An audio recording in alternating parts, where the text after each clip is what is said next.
দেখুন, ভোরবেলা পাহাড়ি গ্রামে বেশ কোলাহল।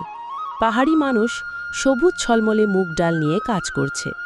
প্রথমে ডালকে পাথরে রোখলেবলে পিষে নেওয়া হয়, যতক্ষণ না এটি নরম ফেনাযুক্ত পেস্টে পরিণত হয়।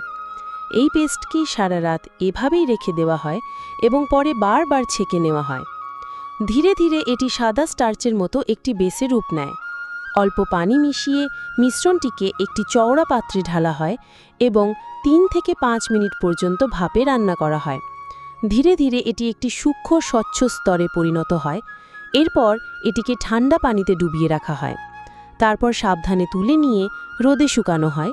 শুকিয়ে গেলে এর গঠন কাগজের মতো কুঁচকানো হয়ে যায়।